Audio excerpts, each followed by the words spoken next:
Amén, Dios les bendiga. Vamos a abrir nuestras Biblias en el libro de Mateo, capítulo número 1. Evangelio de Mateo, capítulo número 1. Y vamos a leer de los versículos 18 al 20. El tema para este día es José, un hombre caballeroso. Amén. Dice la palabra de nuestro Señor. El nacimiento de Jesucristo fue así. Estando desposada María, su madre, con José, antes que se juntasen, se halló que había concebido del Espíritu Santo. José, su marido, como era justo y no quería infamarla, quiso dejarla secretamente. Y pensando él en esto, he aquí un ángel del Señor le apareció en sueños y le dijo: José, hijo de David, no temas recibir a María tu mujer, porque lo que en ella es engendrado del Espíritu Santo es. Amén. Vamos a orar.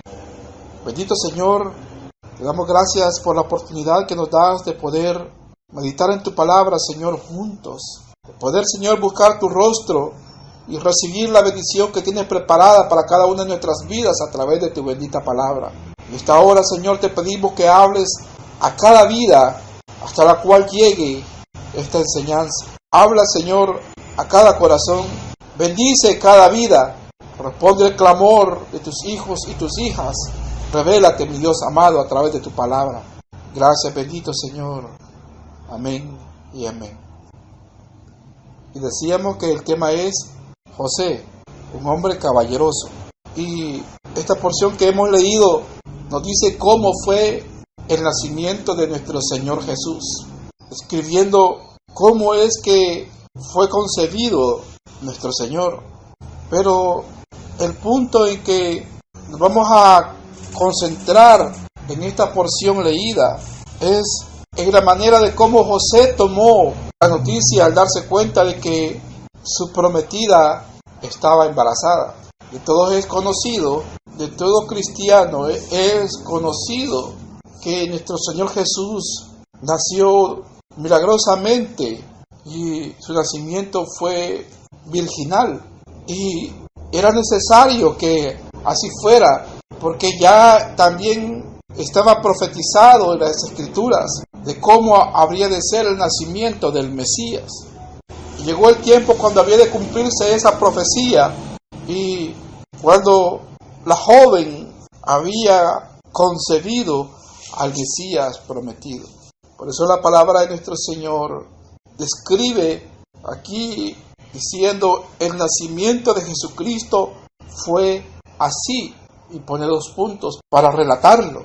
Dice: estando desposada María, su madre, con José, antes que se juntasen, se halló que había concebido del Espíritu Santo. Dice que estaba desposada María, su madre, la madre de nuestro Señor Jesús, con José, antes de que se juntasen.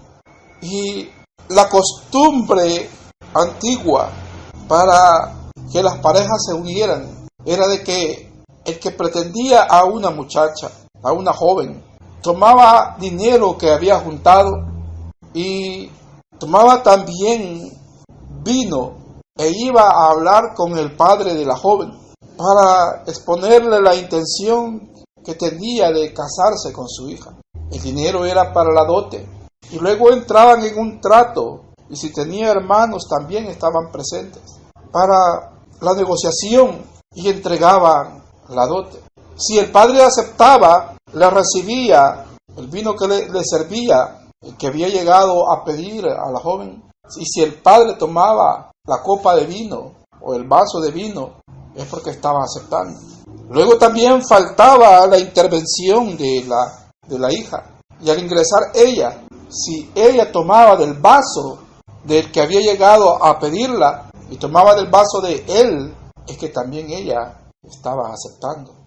Y una vez establecido esto, la joven permanecía todavía en su casa. A partir de ahí, de 2 a 12 meses permaneciendo en su casa, y el ahora esposo se iba ese tiempo a preparar la casa donde iban a vivir.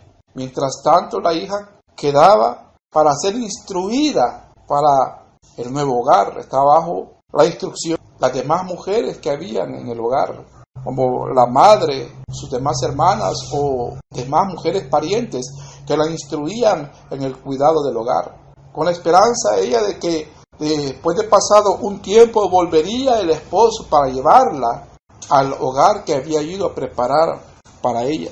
No, al pedir la mano no salía inmediatamente con él. Luego, llegado el tiempo y que ya estaba listo el esposo para irla a traer, llegaba y comúnmente era de noche. Y no se sabía qué día podía llegar porque podía ser sorpresivo cuando él llegara a traer a su esposa. Pero estaban pendientes de que si ya podría acercarse el tiempo de que vendría el esposo. Y se estaban preparando para las bodas. Y se preparaban también las demás jóvenes, amigas, también vírgenes, alrededor de la joven para hacerle un cortejo cuando fueran a traer el esposo a la joven prometida. Y parte del cortejo es de que las demás doncellas tenían lámparas para alumbrarles el camino. Hacían como una especie de cortejo para iluminarles el camino. Y aquella fiesta duraba toda una semana. Pero vemos que la joven, aunque había sido pedida en matrimonio, y que a partir de ahí se le llamaba esposo, aunque no convivía con él y aunque no se había ido con él, pero ya tenía un compromiso y no debería ver a otro hombre y acercarse a otro hombre porque era una joven comprometida. El esposo venía luego de que había ido a preparar lugar, por lo general en los terrenos de su padre. Ahí mismo preparaba casa y el ajuar para llevar a su prometida. Luego venía a traerla para llevarla. Y venía por aquella joven que había conocido, aquella doncella en la cual había puesto los ojos, y llevar a su virgen, ahora a su esposa, hacia el hogar que le había preparado. Y por lo general los varones se casaban a la edad entre los 30 a los 40 años, que era la edad donde posiblemente ya tenían alguna solvencia económica para poder pagar la dote de la joven que querían pedir. Vemos entonces que aquella joven quedaba en la casa y en la casa de su parentela con su padre, y ya estaba únicamente esperando que el esposo viniera para celebrar las bodas e irse a su nuevo hogar. Seguramente alguna que otra vez recibía alguna visita del novio.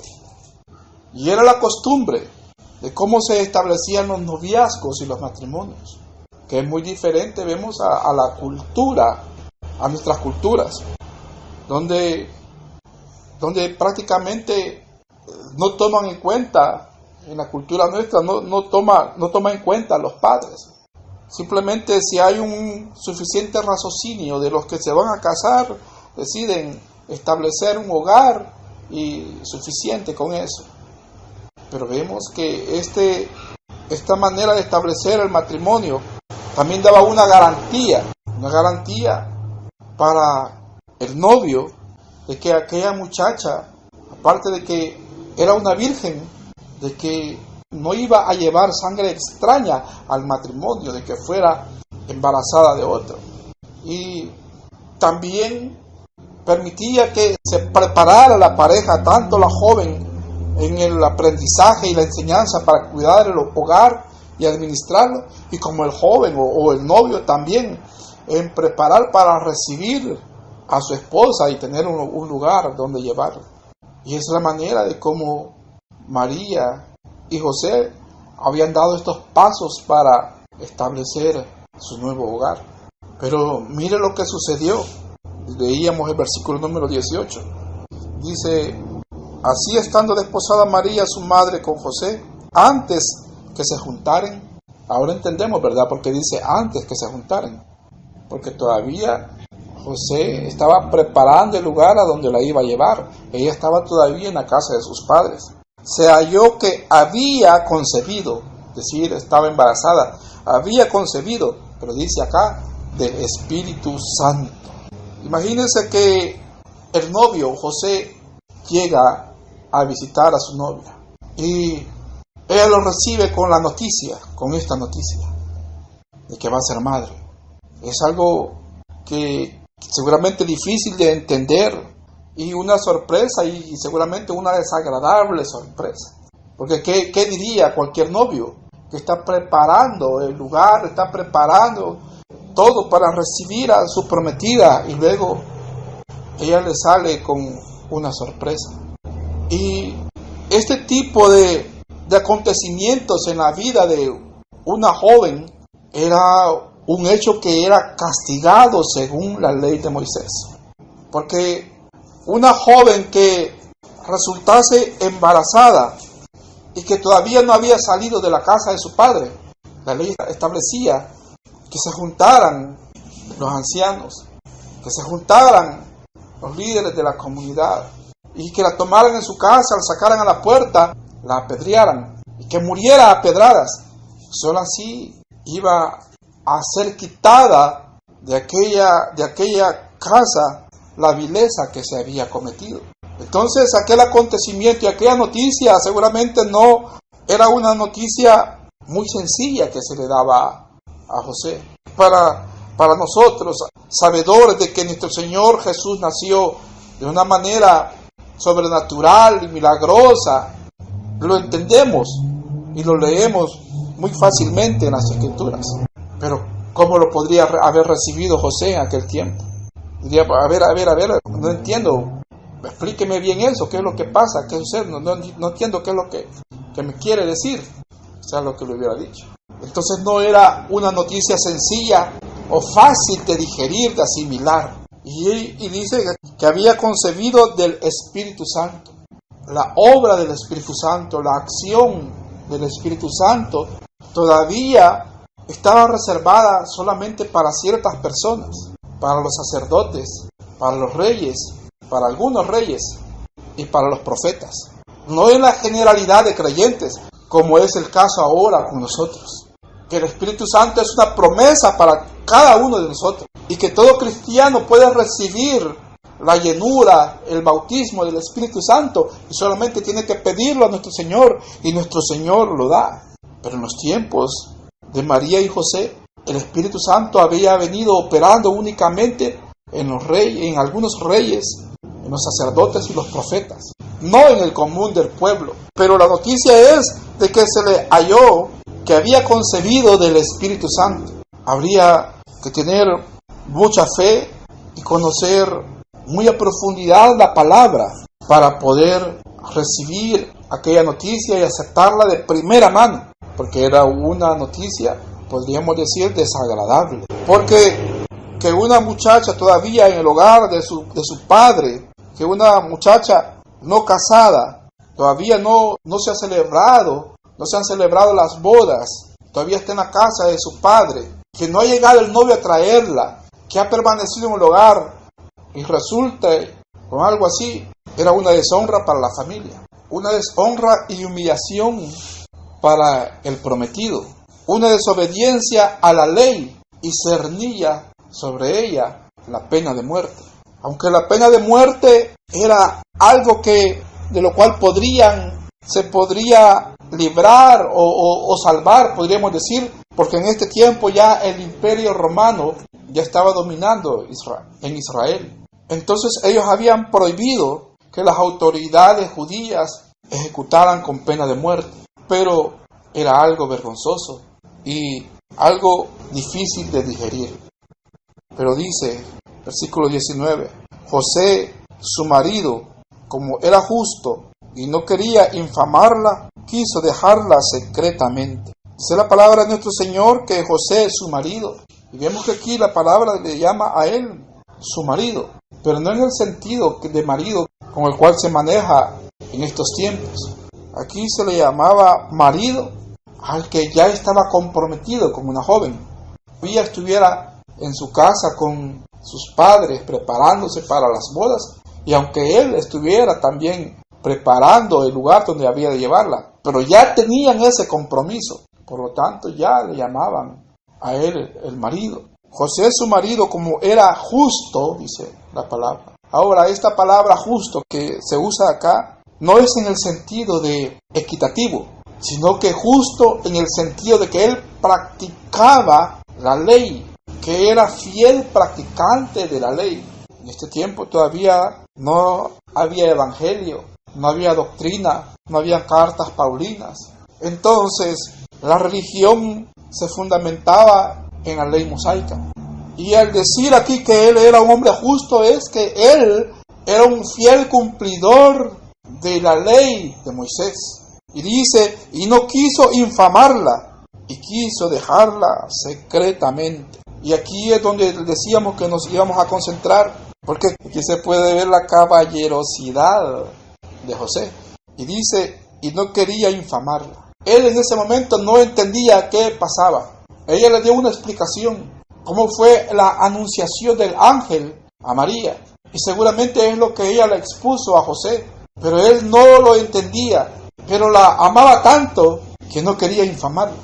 Entonces, él viendo la mejor manera de no causarle un daño, dice que quiso dejarla secretamente. Es decir, que él la amaba tanto que prefería que a él le echaran toda la culpa, quedar como el más vil de los hombres, que lo culparan a él, como alguien que había huido.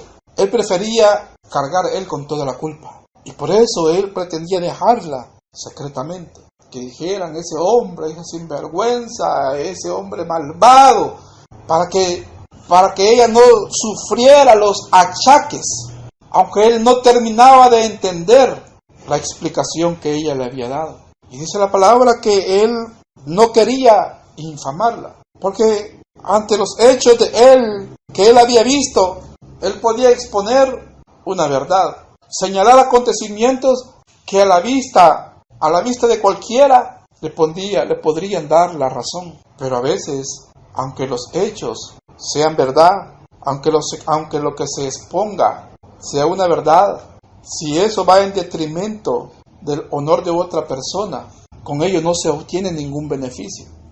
Y él prefería cargar con la culpa y no difamarla a ella. Era tan grande el amor que le tenía que él quería que ella no sufriera ningún achaque por aquellos acontecimientos, y prefería no hacer reclamos porque podía, según la ley, él podía reclamar, pues había dado una dote por ella, había estado trabajando para llevarla a un lugar. Bien podría reclamar, pedir la devolución de la dote, o hablar acerca de lo que había acontecido al compromiso que había establecido con la familia y también con ella. Pero él prefirió callar. La difamación no tiene otro objetivo que es disminuirle el valor que tiene una persona, disminuir la estima que tengan también hacia una persona. Y este pecado es un pecado que nuestro Señor castiga y manda a que no nos difamemos los unos a los otros. Y él, pensando en no atentar, aunque dijera algo que él consideraba que era una verdad a su simple vista, pero iba a ir en detrimento del honor de ella. Y vemos cuán diferente es el corazón justo a un corazón injusto. Y vemos cuánta injusticia hay en este mundo en cuanto al tema de la difamación. Porque el común de las personas es que para ganar una preponderancia, para hacerse lucir como mejores personas, lo que hacen es destruir el honor de otros, hablar o comentar en detrimento de otras personas. Pero nuestro Señor no nos ha puesto como jueces. Y la difamación es un pecado que nuestro Señor castiga y manda a que nos guardemos de este tipo de pecados. Porque nuestro Señor aún también menciona los chismes, la difamación, las injurias, las palabras soeces. Nuestro Señor establece que de toda palabra torpe que hable el hombre dará cuenta delante del Señor. Y la difamación no puede proceder de un corazón que tenga el amor de Dios. Solamente procede de un corazón sin amor y de un corazón sin amor al prójimo. Usted puede ver y ahora cómo están las comunicaciones y las telecomunicaciones. Usted puede ver cómo difaman a la gente en las redes sociales. Cualquiera se le ocurre una cosa, la inventa, la escribe y la publica y la asevera como que fuera cierto. Usted puede ver también cómo en la política unos difaman a otros y cómo otros siguen esa pita o esa cuerda y ahí van detrás también creyéndose las cosas y también cooperando a las difamaciones. Pero el corazón de un creyente no puede prestarse a este tipo de acciones, porque esto no da evidencia de que nuestro Señor Jesús reine en nuestras vidas. Aquí la palabra del Señor habla de José, su marido, dice el versículo 19, como era justo y no quería difamarla. Él no entendía perfectamente qué sucedía, no lograba entenderlo y él era justo. Entonces, tal vez no entendamos las cosas, tal vez no sabemos cómo han sido los acontecimientos, por lo tanto no nos prestemos a la difamación. Nosotros no entendemos de política, por lo tanto no nos vamos a sumar a la ola de este mundo de difamar a otras personas que están buscando un puesto de eminencia en la política. Porque la herramienta que están usando en la política para ganar adeptos es a base de inventar mentiras del otro, de exponerle sus errores o de difamarlo. Y la gente no entiende cómo han sido las cosas, ni cómo se han dado, no entiende de política, no entiende de leyes, y se suman a la ola de difamaciones. Dentro de las congregaciones, su Señor también quiere que su iglesia se guarde de toda difamación dentro de las congregaciones. No conocemos la vida particular, la vida privada de nuestros hermanos y de nuestros consiervos. Por lo tanto, no los vamos a difamar, como tampoco nos vamos a aprovechar de una difamación para que los hagan a un lado y nos pongan a nosotros en los puestos de liderazgo o en los privilegios. Nuestro Señor es el que da los privilegios. Nuestro Señor es el que llama. Nuestro Señor es el que concede la oportunidad para que le podamos servir. Si tenemos un corazón justo también, y como justos, y dándole el mismo sentido que le da la palabra al llamarle justo a José, en el sentido de que él era un cumplidor de la ley. Si nosotros decimos ser justos y cumplidores de la palabra, entonces vamos a respetar el buen honor y el buen nombre de nuestro prójimo y también de nuestros hermanos en la fe. Y dice la palabra, versículo número 20, y pensando él en esto, he aquí un ángel del Señor le apareció en sueños y le dijo, José, hijo de David, no temas recibir a María, tu mujer, porque lo que en ella es engendrado del Espíritu Santo es. Les decía que él no lo entendía. Y seguramente José estaba en un punto de que no sabía qué hacer. Volver avergonzado a la casa donde estaba preparando el hogar para su prometida y tener que decir que no se va a hacer, se cancela, tener que decir por qué. O reclamar la casa del padre de la joven, o tratar de entender la explicación que ella le daba. Estaba en un punto seguramente que no sabía qué hacer, y lo que él mejor pensó es en el bienestar de ella, en el amor que sentía y no causarle un daño. Y por lo tanto mejor procuró apartarse, aunque él fuera el que quedara como el malo, y respetar el buen nombre que hasta ese momento ella tenía. Pero vemos la intervención divina. Dice que él estaba pensando en esto, razonando cómo iba a hacer, y seguramente ella había tomado la determinación en quejarla secretamente. Y dice que un ángel del Señor le apareció en sueños y le dijo, José, hijo de David, no temas recibir a María, tu mujer, porque lo que en ella es engendrado del Espíritu Santo es. Algo que debemos ver aquí también es la humildad que tenía José. Si usted lee los evangelios, usted no va a encontrar ninguna palabra que haya dicho José. Solamente dice lo que él pensaba y sus actuaciones, pero no dice nada de lo que él haya dicho. Podemos ver la humildad que hay en él. Pero también podemos ver cómo nuestro Señor escudriña los corazones y conoce cada uno de nuestros pensamientos y nuestras intenciones. Usted o nosotros podemos tener toda la razón en algo que vamos a reclamar, pero nuestro Señor conoce la intención con la cual vamos a hacer ese reclamo. Si es con la intención de edificar, si es con la intención de resanar si es con la intención de resarcir, si es con la intención de reconvenir o si es con la intención de destruir. Nuestro Señor conoce la intención con la cual actuamos.